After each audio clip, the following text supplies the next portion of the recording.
When Jesus Moved to Our Street by Judy Turner of South Durras 2536.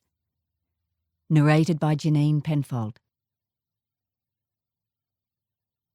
I had a dream last night that Jesus moved into our street at number 16, said Nan.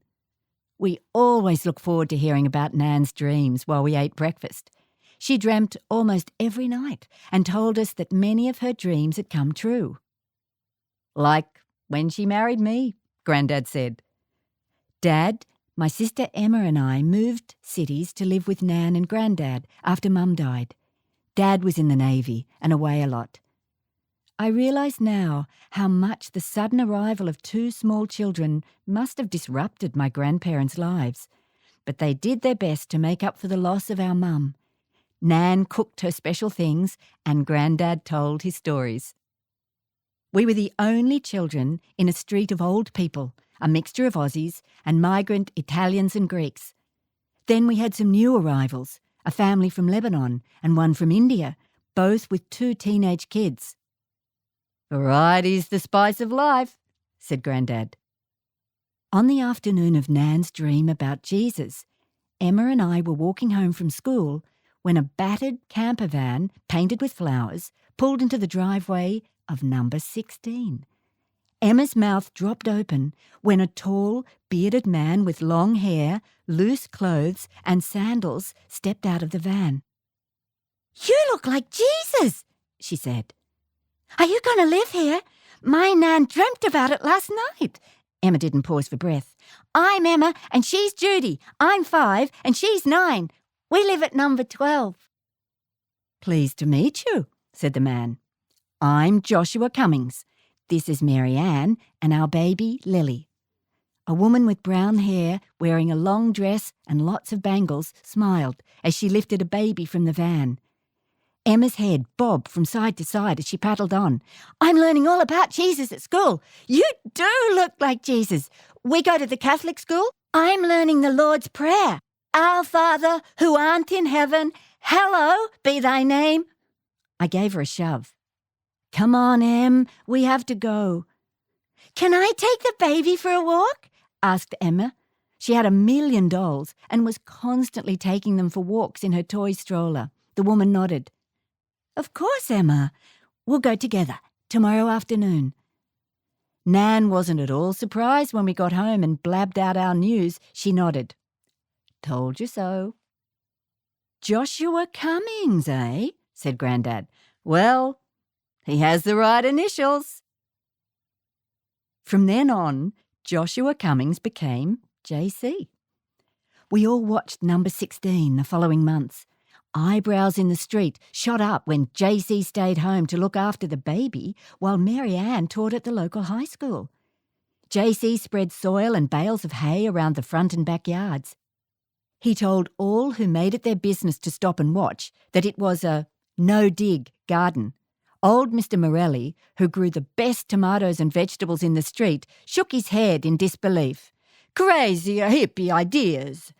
Old Mr. Paros, whose yard was filled with citrus trees and grapevines, vigorously agreed.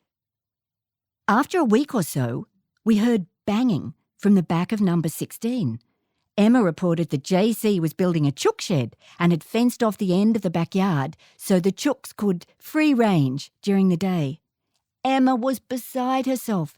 Not only did she have a baby to play with, but now she had chooks as well. She was down there every afternoon, and one day Nan told me to go and make sure Emma wasn't making a nuisance of herself.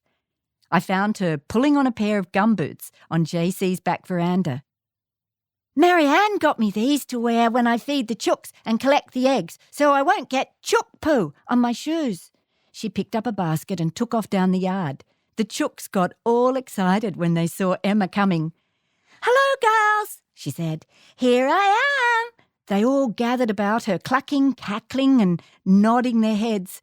Emma took the lid off a bin in the chook pen, scooped out some feed and threw it around. "There you are, Henrietta. Some for you, Ginger. Good girl, Anna."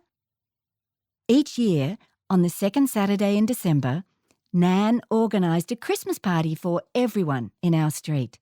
It was always in our yard, as we had the biggest back lawn. Grandad had never bothered about gardens, just mowed the grass Saturday mornings before he went off to the TAB. He said having only mown grass with no gardens kept the mozzies away.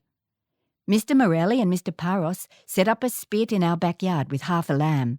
They took it in turns all afternoon to baste it with lemon, garlic and stuff. Mr. Eldin wandered into the yard and said the smell reminded him of his home in Lebanon. Grandad cooked sausages on the barbie for the Christmas party. Mrs. Morelli baked delicious almond biscuits, Mrs. Paros made baklava, and Nan did a big trifle. Mrs. Singh arrived with a tray of curry puffs. Mrs. Eldin had a special dip. Others bought salads and things. We all wondered what JC and Marianne would bring. Marianne brought a vegetarian frittata, and JC had 3 loaves of freshly baked bread. "What? No fishes?" asked Grandad. "Sorry, Bert. I'm saving the miracles till the 25th. JC and Grandad both liked a good joke. Emma stood in front of JC, who was swaying slightly after a few of Mr. Paros's homemade wines. "I still think you look like Jesus," she said. JC grinned. "That's because he's my brother." Emma nodded and climbed onto Nan's lap. She looked at JC. "Will you please ask your brother to say hello to my mum?" Nan made a funny choking sound. She hugged Em closer, burying her face in my little sister's soft brown curls. The end.